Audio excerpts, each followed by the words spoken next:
Hello everybody, welcome back to anastomosis MBBS. आज के lecture में हम बैक एंड स्कैपुलर रीजन ही कंटिन्यू करने वाले हैं। पिछले लेक्चर में हमने ट्रेपीजियस और लैटिसिमस डोर्साई देखा था।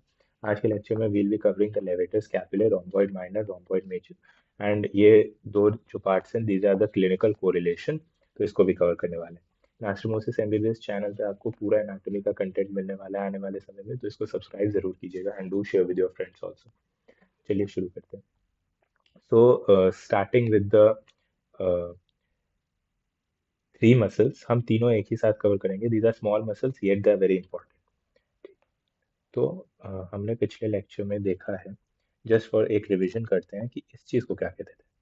This was called the superior nuchal line and this was called the ligamentum न्यूके। ठीक है, this is just for revision stuff. तो क्या होता है, जो हमारे वर्टिब्रा होते हैं, वर्टिब्रा का पूरा स्ट्रक्चर हम आगे पढ़ेंगे, बट मैंने पिछले लेक्चर में बताया था कि जैसे C1 to C6 जो वर्टिब्रा होते हैं, दे हैव बाइफिड स्पाइन, मतलब दो प्रोजेक्शन होती है। बट वर्टिब्रा में C1, इसमें यहाँ पे भी एक प्रोजेक्शन रहती है जो ये वर्टिब्रा है। तो इस प्रोजेक्शन को हम कहते हैं, these are called,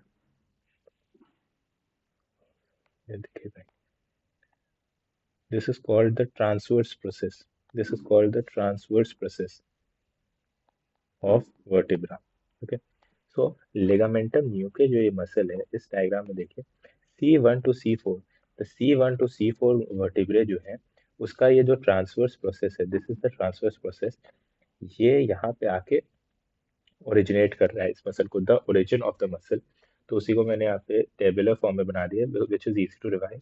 so its origin is from the transverse process of the C1 to C4 vertebra. Okay, great. And ये लास्ट लेक्चर में हमने एक और चीज पढ़ी थी कि this was the superior angle, and जो ये वाला रीजन था, this region, this is the medial border. And यहाँ पे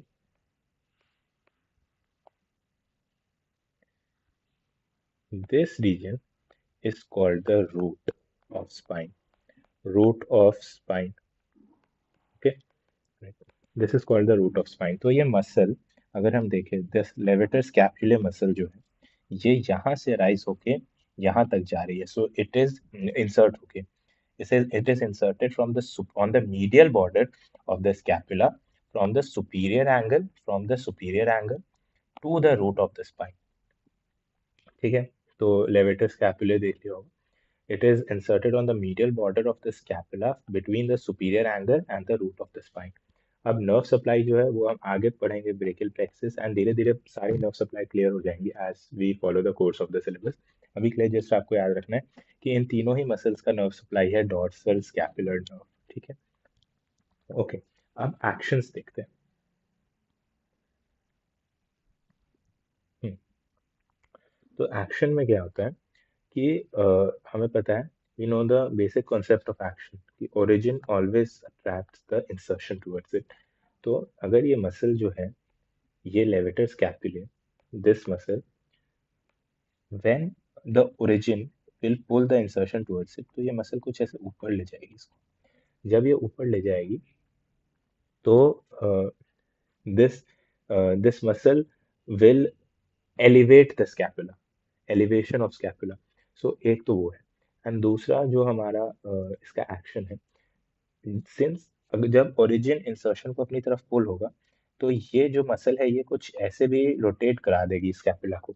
इमेजिन कीजिए, this will rotate the scapula. अगर मैं इसको ड्रॉ करने की कोशिश करूँ, तो ये जो स्कैपुला अभी ऐसे है, ये ऐसे हो जाएगा, ऐसे। सो यू सी, जो क्लिनॉइड कैविटी पहले यहाँ पे थी, वो ग्लिनॉइड कैविटी अब यहाँ हो गई है। सो it is rotating and the glenoid cavity becomes inferior. ठीक है, तो ऐसा याद रखना है, मीडियल रोटेशन ऑफ द, इसको कहते हैं medial rotation of the scapula, क्योंकि मीडियली ये जो इंफीरियर एंगल से याद करना है, inferior angle, this thing, this is the inferior angle, ये मीडियल साइड पे आ रहा है बॉडी का। तो this is the medial rotation of the border of the scapula, in which the glenoid cavity is going downwards, is going inferiorly। ठीक, तो action में आ गया हमारा elevation of scapula and medial rotation. ठीक है, उसके बाद रोम्बॉइड माइनर। रोम्बॉइड माइनर में देखते हैं नेक्स्ट मसल। ये है हमारी रोम्बॉइड माइनर मसल। तो यहाँ पे ये लिगामेंटम न्यूके था एंड ये C7 to T1, C7 to T1।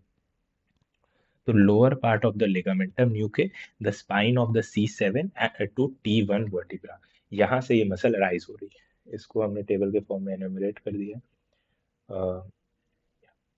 The lower part of the ligamentum nuchae and the C7 to T1 spine.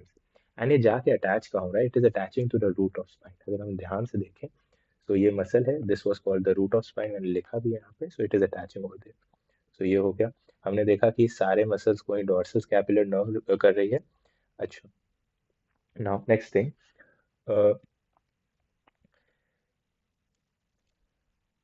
हमने देखा था कि the forward movement of the scapula, the forward movement of the scapula को हम protraction कहते थे। And वो कौन सी मसल करती थी? चलिए एक question, let me right it over here.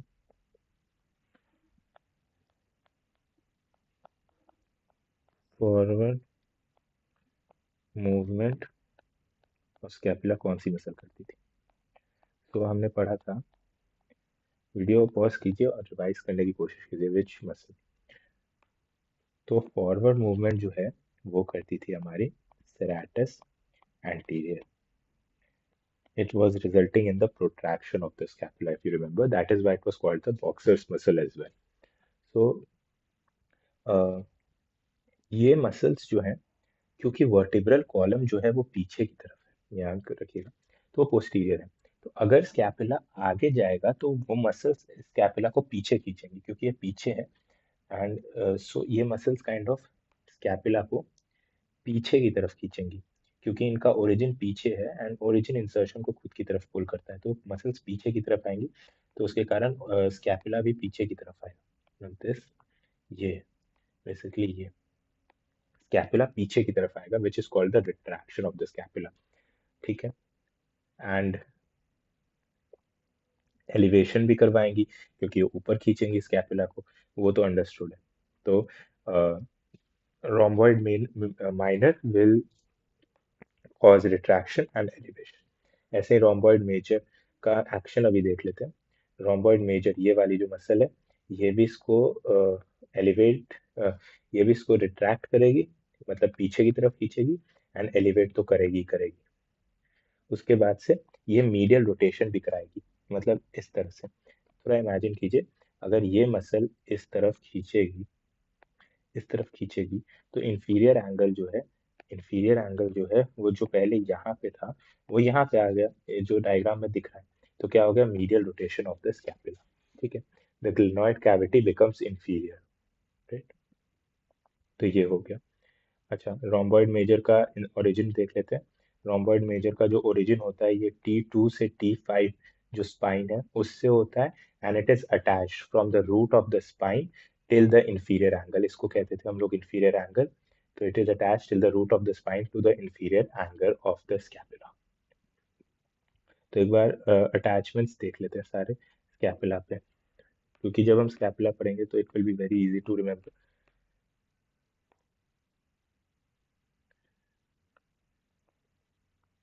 Remember, अच्छा, एक स्कैपुला का डोर्सल व्यू है या वेंट्रल व्यू है? तो याद करने की कोशिश कीजिए। Is this the dorsal view of the scapula और द वेंट्रल व्यू? तो सिंस यहाँ पे ये एक्रोमियन प्रोसेस और spine of the scapula visible है, तो हमने पिछले लेक्चर में डिस्कस किया था कि so this is the dorsal view of the scapula. तो पहली मसल जो आके अटैच होती है वो होती है लेवेटर स्कैपुले। स्पाइन को मैं थोड़ा एक्सटेंड कर देता हूँ। दूसरी मसल जो अटैच होती है वो है रोम्बॉइड माइनर, एंड तीसरी मसल जो अटैच होती है वो है रोम्बॉइड मेजर। तो ये तीन मसल्स हमने पढ़ ली of the scapula. Great,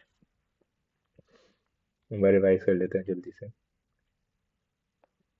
it should be, इस टेबल से रिवाइज करना बहुत इजी रहेगा। Levator scapulae transverse process of the C1 और to C4 vertebra, it attaches to the medial border superior angle से लेकर रूट तक सारी डॉर्सल स्कैपुलर नर्व से सप्लाई होती है, एलिवेट करता है, मीडियली रोटेट करता है, ठीक है। Rhomboid major, lower lower part of ligamentum nucleus C7 to T1 की spine, root of spine of scapula पे अटैच होता है, ये कंफ्यूजन नहीं होना चाहिए, root of spine of scapula पे अटैच होता है।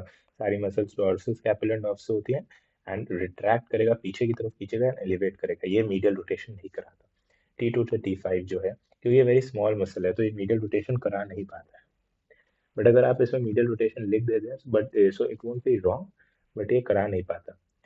T2 से T4 स्पाइन्स होती है रोम्बॉइड मेजर की, रूट ऑफ स्पाइन से इंफीरियर एंगल, मतलब अगर ये स्कैपुला है तो यहाँ पे रूट ऑफ स्पाइन से इंफीरियर एंगल यहाँ तक अटैच होता है।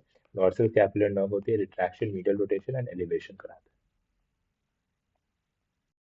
नेक्स्ट अप बहुत important clinical correlation of this topic है। तो पहली चीज़ है ट्रायंगल ऑफ ऑस्कल्टेशन। तो अगर हम ध्यान से देखें तो यहाँ पे ना जो ट्रपीजियस मसल हो, पिछले लेक्चर में पढ़ी थी, पिछले वीडियो में, ये लैटिसिमस डोर्साई थी, and this is the scapula. इसके बीच में एक ट्रायंगल बनता है, इसको हम कहते हैं ट्रायंगल ऑफ ऑस्कल्टेशन। तो इसको याद करने का तरीका क्या है कि एक ट्रायंगल बनाना है एंड उस पे यहाँ पे डी लिख देना, एंड यहाँ पे एस लिखें एंड यहाँ पे टी लिखें। या वो तो आपका साइड बाय साइड वेरी करेगा, अगर आप राइट साइड में देख रहे हैं तो एस इधर आ जाएगा, बट अगर वो लेफ्ट साइड का है तो एस इधर से इधर आ जाएगा। बट नीचे डी होना चाहिए, D should be in the back, so S T D आपको इस ऑर्डर में लिखना है, टी डी इस ऑर्डर में लिखना है। S T D is the mnemonic, इसका निमोनिक है फॉर रिमेम्बरिंग। तो क्या होता है, why is this triangle of auscultation very important. यहाँ पे ना अगर आप अपना स्टेथोस्कोप रखेंगे, if you keep the stethoscope over here, तो जो हार्ट साउंड्स है ना, स्टेथोस्कोप अगर हम यहाँ रखेंगे तो the heart sounds and the sounds of the lungs are very clear. Why, because ये जो lower lobe of the lung है, lower lobe of the lung है, वो यहाँ पे होता है, तो ऑस्कल्टेट बहुत अच्छे से होता है, you can hear it very clearly with the help of a stethoscope. इसके बॉर्डर्स देख लेते हैं। मीडियल बॉर्डर, मीडियल मतलब टुवर्ड्स द बॉडी, ये border is found by the inferior and lateral, infero lateral border of trapezius. ऐसे ही जो inferior part है, नीचे वाला जो पार्ट है, it is formed by the horizontal border of latissimus dorsi है। जो लेटरल पार्ट है, दिस इज फॉर्म्ड बाय ये यहाँ पे, if I try to draw it पीछे की तरफ, यहाँ पे आपका स्कैपुला था, so it is formed by the medial border of scapula, and जो फ्लोर है वो sixth and seventh ribs and sixth intercostal space होता है। तो बेसिकली फ्लोर रेफर्स टू, मतलब यहाँ पे जो एरिया होगा, यहाँ पे जो फ्लोर होगा दैट इज द फ्लोर। तो वो sixth and seventh ribs and sixth intercostal space होता है। यहाँ पे स्टेथोस्कोप लगा के बहुत अच्छे से साउंड्स ऑस्कल्टेट कर सकते हैं, इसीलिए it is very clinically significant. इसी के साथ हम लोग एक और क्लिनिकल सिग्निफिकेंस का ट्रायंगल पढ़ने वाले हैं, this is the lumbar triangle of petit. Lumbar triangle of petit is very important because ये ट्रायंगल जो है ना, this is basically kind of space बोल सकते हैं, you can call it the space. तो अगर यहाँ से ऑर्गन्स या फेशिया बाहर आने लगे, सो उस चीज को कहते हैं hernia, and this is the site of lumbar hernia. The lumbar triangle of petit is the site of lumbar hernia. तो इसको याद करने की भी trick very easy.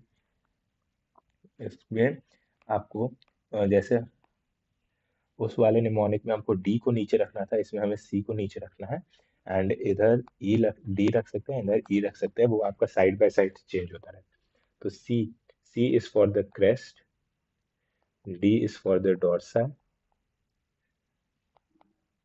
and E is for the external oblique.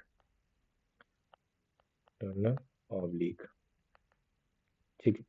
तो ये राइट साइड का है, अगर देखें तो इसको मीडियल बॉर्डर ये होगा, this is the medial border, it's form by the lateral border of latissimus dorsi, it's form by the lateral border of latissimus dorsi, ठीक है।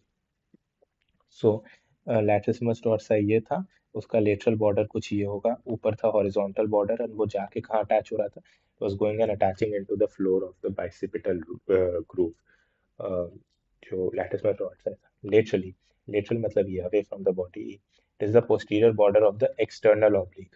अगर ये पोस्टीरियर बॉर्डर वगैरह ना भी याद रहे तो चलेगा, बट मसल का नाम याद रखना चाहिए। And inferiorly it is made of the iliac crest. Iliac crest हमने पढ़ा था, the outer lip of the posterior one third of the iliac crest gives rise to the latissimus dorsi. It is the site of lumbar hernia. तो दो triangles थे, दोनों के mnemonics फिर से एक बार मैं लिख देता हूँ। टू ट्रायंगल्स, इसमें D should be down, इसमें C should be down, and S, T, and D. Okay, so this was for trapezius, this was for scapula का medial border, and this was for latissimus dorsi. This was for crest, this was for latissimus dorsi, and this was for the external oblique. External oblique. यहाँ पे auscultation अच्छे से हो जाता था, यहाँ पर ऑस्कल्टेशन अच्छे से हो जाता था, and this is the site of lumbar hernia. Okay, great. And जो फ्लोर होता है, हाँ, लंबर ट्रायंगल ऑफ पेटिट का जो फ्लोर होता है, floor is basically this thing, this thing, it is form by the internal oblique muscle, ठीक है। और इसमें the floor was form by the sixth and seventh ribs and the sixth intercostal space. So आज के video का इतना ही पढ़ने का था वो। अगर आपको वीडियो अच्छी लगी हो तो चैनल को सब्सक्राइब कीजिएगा। Thank you so much, thank you so much, and do subscribe to the channel. Thank you so much.